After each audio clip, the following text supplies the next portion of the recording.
प्रणाम स्टूडेंट। तो बेटा हमारा थर्ड चैप्टर चल रहा था ग्लिम्सेस ऑफ द पास्ट, यानी कि अपने पास्ट यानी बीते समय में जो कुछ हुआ था उसके बारे में हम लोग पढ़ रहे थे। तो आज हम इसमें एक्चुअल में पिक्चर के थ्रू ही थोड़ी थोड़ी पॉइंट्स दी गई हैं, थोड़ी थोड़ी बातें दी गई हैं जो पिक्चर के थ्रू ही हमें पढ़ना है। तो आज हम अब अपना थर्ड पार्ट पे आ रहे हैं, ब्रिटिश रूल। जैसा कि मैं इसके पहले भी आप लोगों को बता चुकी हूँ कि ये जो पीडीएफ है इसमें पिक्चर जो लेटर्स हैं वो क्लियर नहीं नज़र आएंगे आप लोगों को, बट आपके पास टेक्स्ट बुक होगा, आप टेक्स्ट बुक के थ्रू देखो और मैं एक्सप्लेन कर रही हूँ आपको, ट्राई टू अंडरस्टैंड इट। तो हम थर्ड टॉपिक स्टार्ट कर रहे हैं, ब्रिटिश रूल। किस तरह से इंडिया में ब्रिटिश रूल स्टार्ट हुआ और क्या क्या मतलब उसका प्रभाव असर जो देखने को मिला इंडिया में उसके बारे में है। 1765 से 1836 का जो पीरियड था उसके बारे में यहाँ पे डिस्क्राइब किया जा रहा है। Religious leaders preached India's like untouchability and child marriage. तो जो धार्मिक गुरु थे, जो जैसे हम अब एसएस में आप पढ़े होंगे, ये अक्सर करके एसएस में बहुत इसके बारे में दिया है। अनटचेबिलिटी मतलब कहते हैं ना अछूत अछूत की बातें, जैसे बोलते भाई वो नीची जात का है तो उसको नहीं छूने का, उसके हाथ का पानी नहीं पीने का, या चाइल्ड मैरिज यानी बाल विवाह जिसे कहते हैं। तो ये जो धार्मिक गुरु थे वो इन सब के बारे में ज़्यादा प्रीच करते थे, मतलब लोगों को बताते थे। फर्स्ट पिक्चर में देखो एक धर्मगुरु बैठे हुए हैं और किस तरह से लोग उनके चारों साइड इकट्ठा हुए हैं। तो वो क्या कहते हैं, anyone who crosses the seas loses his religion, मतलब जो कोई भी समुद्र पार करता है वो अपने धर्म को खो देता है, ऐसा धर्मगुरु का मानना था। फिर बाजू में ही सेकंड एक पिक्चर है, उसमें क्या बताया जा रहा है, all the misery in the world is due to women. मतलब वो ऐसा सिखा रहे हैं लोगों को, क्या बताते हैं, मिजरी, मिजरी मतलब होता है दुख। तो इस दुनिया में जितने भी दुख है ना वो औरतों के कारण हैं, ऐसा उनका मानना था। फिर नीचे सेकंड जो लाइन आ रही है उसमें फर्स्ट पिक्चर में देखो दो ब्रिटिशर्स डिस्कस कर रहे हैं आपस में और पीछे एक इंडियन खड़ा हुआ है। The truth was that Indian had lost self respect. और सच्चाई तो ये थी, ट्रूथ यानी सच्चाई, सच्चाई तो ये थी कि जितने भी इंडियंस थे, भारतीय जो थे, वो अपना आत्मसम्मान खो चुके थे। यानी जब ब्रिटिश के अधीन हो गए हो, आप ब्रिटिशर्स के अंडर में आ गए हो, तो आपका सेल्फ रिस्पेक्ट क्या हुआ था, यहाँ पे वो खो चुके थे। The British scorn them. British क्या करते थे, उनको भला बुरा कहते थे, बहुत कुछ कह जाते थे, लेकिन वो लोग अपना सेल्फ रिस्पेक्ट खो चुके थे, वो उनके अंडर में आ चुके थे, मतलब जो ब्रिटिश कहते थे वही वो मानते थे। तो यहाँ पे एक ब्रिटिश क्या कह रहा है, the natives are unworthy of trust. मतलब नेटिव्स मतलब जो लोग हैं, जैसे इंडियन लोगों को वो नेटिव्स कह रहा है कि अनवर्थी ऑफ ट्रस्ट मतलब वो भरोसे के लायक नहीं है। इनकैपेबल ऑफ ऑनेस्टी मतलब उन पर भरोसा नहीं किया जा सकता है। True your honour but I am honest. जो पीछे पर्सन खड़ा है वो क्या कहता है, सच है लेकिन मैं कैसा हूँ, ऑनेस्ट हूँ, मैं ईमानदार हूँ। अब फोर्थ पिक्चर देखो बाजू में जो दी गई है, being merchant the British wanted quick profit. अब ब्रिटिश जो है वो इंडिया में मर्चेंट व्यापारी बनकर आए थे, और मर्चेंट होने के मतलब मर्चेंट थे ही, लेकिन वो चाहते थे कि उनका प्रॉफिट यानी फ़ायदा जो है वो जल्दी से हो। Their heavy taxes force farmer to abandon their field. और वो लोग क्या करने लगे, धीरे धीरे अपना जो साम्राज्य है वो पूरा इंडिया में फैलाने लगे। तो वो फार्मर्स पे बहुत हैवी टैक्सेस इम्पोज कर देते थे, बहुत हैवी टैक्सेस लगाने लगे फार्मर पे, हर चीज़ों पर टैक्सेस यानी कर। तो वो डालने लगे जिससे किसान जो है वो अपने खेतों को छोड़ने में मजबूर हो गए, मतलब उन्हें अपने खेत जो है वो छोड़ देने पड़ रहे थे। अब नीचे देखो किस तरह से किसान सब खड़े हैं और एक ब्रिटिश बातें कर रहा है, being your but your man are taking all my crops. तो यहाँ पे एक किसान जो है वो ब्रिटिशर से कह रहा है कि आपके आदमी मेरे सारे क्रॉप यानी फसल ले जा रहे हैं। You are still in arrear. तो वो क्या कह रहा है ब्रिटिशर्स, तुम अभी भी क्या हो, कर्जे में हो, you are still in arrears. If you don't pay next week I will send you to jail. और साथ ही ये धमकी भी दे रहा है कि अगर तुम अगले हफ्ते में नहीं भरोगे तो मैं तुम्हें जेल में भेज दूंगा। अब फिर हम नीचे आ रहे हैं, जो हमारी फिफ्थ पिक्चर आ रही है, इसमें 3 पर्सन आपको दिखाई दे रहे हैं। एक जो है शिप भी नज़र आ रही है इसमें। अब वहाँ पे वो सीन क्या है, still the British invented other method which give them more profit. अब इस तरह से वो टैक्सेस वगैरह लगाकर और लोगों में मतभेद डालकर वो लोग क्या कर रहे थे कि प्रॉफिट तो कमा रहे थे, लेकिन इसके अलावा ब्रिटिश और दूसरे तरीके भी ढूंढ रहे थे कि किस तरह वो ज़्यादा से ज़्यादा प्रॉफिट कमा सकें। तो एक कहता है the good manufactured in England should not have any import duty when brought into India. जैसे कि हम फॉरेन से कोई भी माल सामान लाते हैं तो इंपोर्ट करते हैं जब, तो इंपोर्ट टैक्स होता है, इंपोर्ट ड्यूटी होता है ना, उन्हें भरना पड़ता है। तो एक कहता है कि जो गुड्स मतलब जो माल सामान इंग्लैंड से मैन्युफैक्चर होकर इंपोर्ट किए जा रहे हैं, इंडिया में लाए जा रहे हैं, उनके ऊपर कोई भी इंपोर्ट ड्यूटी यानी कि जो लाने आयात हम बोलते हैं ना, आयात निर्यात, इंपोर्ट मतलब बाहर दूसरे देशों से जब हम सामान लेते हैं तो वो इंपोर्ट कर रहे हैं तो उसके ऊपर जो टैक्स लगाया जाता है तो वो नहीं लेना चाहिए। एक गुड आइडिया। तो दूसरा ब्रिटिश कहता है हाँ ये अच्छा आइडिया है। The East India Company's law began to cripple Indian industries. अब इस तरह जो ईस्ट इंडिया कंपनी जब भारत में आई तो वो धीरे धीरे भारत की जो इंडस्ट्रीज़ थी, जो उद्योग वगैरह थे, उसको बर्बाद करने लगे, ख़त्म करने लगे। लास्ट पिक्चर देखो यहाँ पे कॉर्नर में है, एक एजड पर्सन है, बहुत ही बूढ़ा है, एक औरत नज़र आ रही है आप लोगों को। Inevitably famines followed between 1822 and 1836 15 lakh Indian died of starvation. मतलब उसी समय क्या हुआ कि अकाल पड़ गया, सूखा पड़ गया। फैमिन मतलब अकाल पड़ जाना, सूखा पड़ जाना। तो उसमें क्या हुआ कि 1822 से 1836 का जो पीरियड था, जो समय था ना, उसमें 15 लाख भारतीयों ने स्टारवेशन यानी भूखमरी से अपनी जान गंवा दी। मतलब 15 लाख जो इंडियंस थे वो उनकी डेथ हो गई, वो मर गए। The British policies ruined the expert artisan and their business. अब इसके साथ साथ ब्रिटिश ने बहुत सारी पॉलिसीज़ वगैरह लाए थे जिसके थ्रू वो लोग क्या कर रहे थे कि बहुत सारे जो इंडियन आर्टिस्ट थे, मतलब जैसे घर में काम करते थे ना, हाथ से बनाने का, ये सारे काम जब वो करते थे तो इसमें बड़ा नुकसान होने लगा। वो लोग क्या करते थे, कंपनी का माल, तैयार माल लाते थे, तो जो गृह उद्योग वगैरह थे वो धीरे धीरे क्या होने लगे, सब ख़त्म होने लगे। अब हमारा फोर्थ टॉपिक आ रहा है राजा राम मोहन रॉय के बारे में। अब इनका हम पढ़ेंगे फोर्थ टॉपिक। ये 1772 से 1833 का जो पीरियड है उसमें राजा राम मोहन रॉय के बारे में बताया गया है। ठीक है, तो हम वो देख रहे हैं। तो फर्स्ट इसमें 4 पिक्चर दी गई हैं। तो फर्स्ट पिक्चर में देखो 2 पर्सन नज़र आ रहे हैं।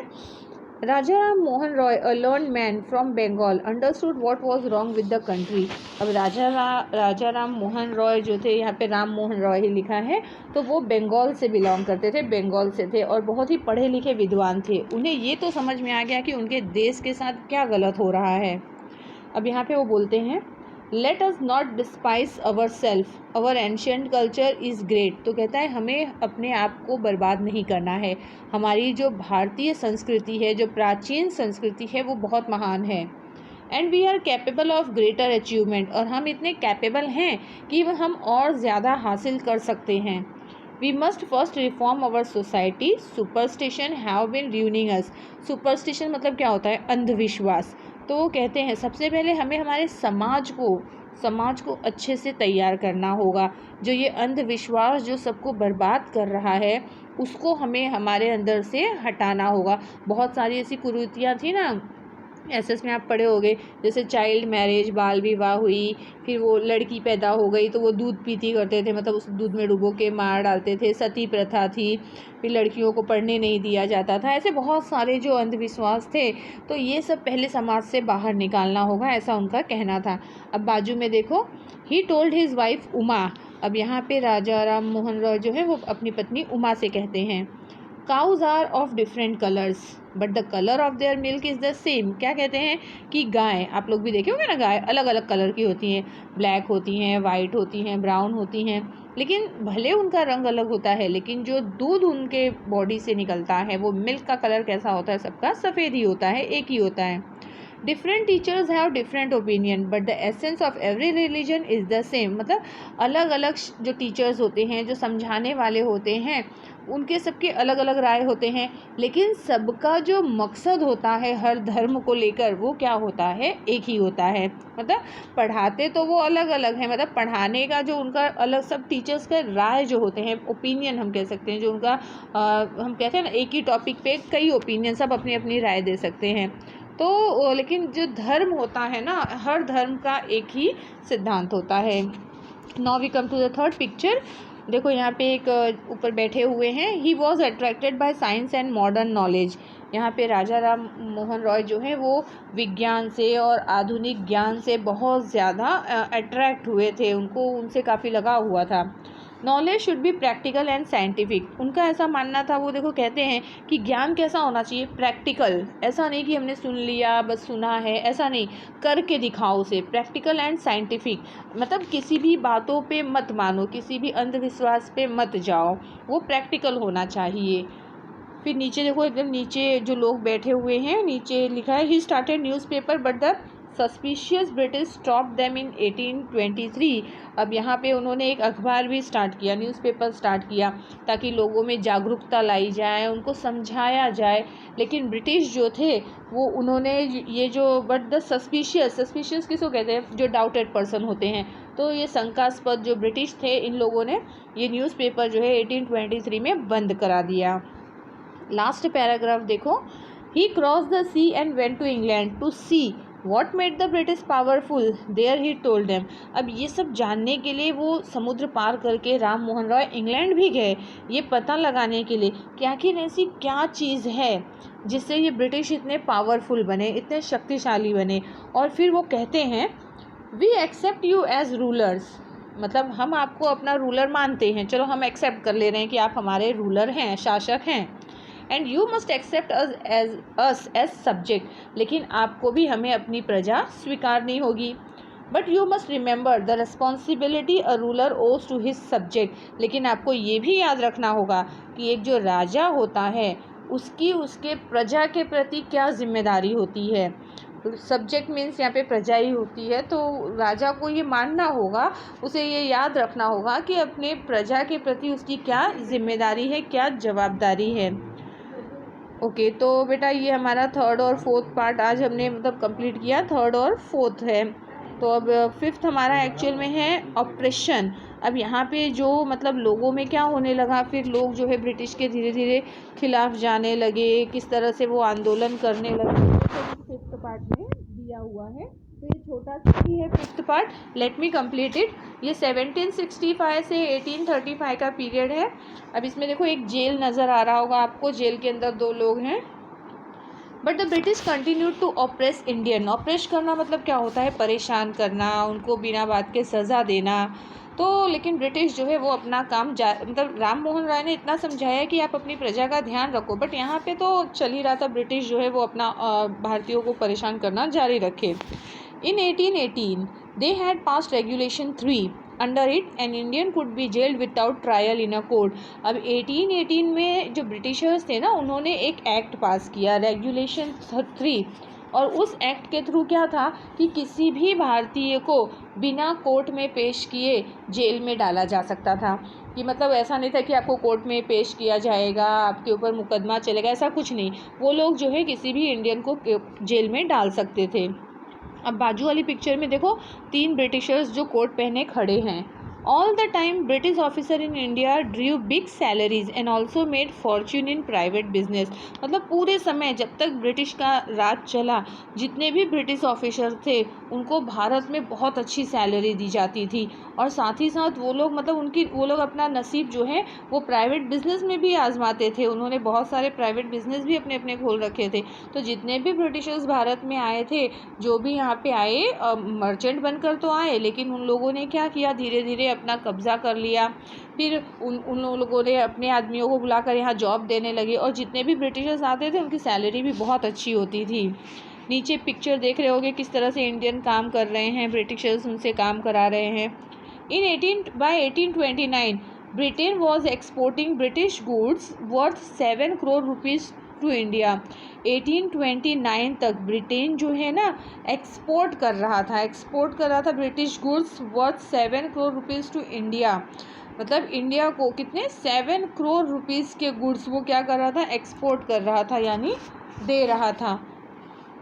Governor general Bentinck reported back home. Governor general Bentinck जो थे वो वापस जब आते हैं the bones of cotton weavers are bleaching the plains of India. जो कॉटन वीवर्स थे, जैसे जो कॉटन के जैसे जो बुनाई वगैरह करते थे, घर में जो रेशम के कपड़े वगैरह बनाते थे, कॉटन से जो कपड़े बनाया करते थे, धीरे धीरे कहते हैं ना उन लोगों की कमर टूट गई, मतलब वो लोग पूरी तरह से ख़राब हो चुके थे। The British prospered on the company's loot while Indian industries began to die। जो ब्रिटिश थे ना वो धीरे धीरे क्या करने लगे कि अपनी कंपनी को आगे बढ़ाने लगे, और इंडियन इंडस्ट्रीज जो थी वो धीरे धीरे जो थी वो ख़त्म होने लगी। तो बेटा यहाँ पे हमारा ये 5th पार्ट कंप्लीट हो रहा है, और अभी इसमें 6, 7, 8, 9 आई थिंक 4-5 और हैं, तो हम धीरे धीरे वो चैप्टर्स करेंगे। लेकिन जितना हो रहा है पिक्चर के थ्रू, इसमें चैप्टर में है क्या कि ये पिक्चर के थ्रू ही हमें बताया जा रहा है कि किस तरह से हम इसे कंप्लीट करेंगे। तो बेटा इसे प्रिपेयर करते रहिएगा। ओके, प्रणाम।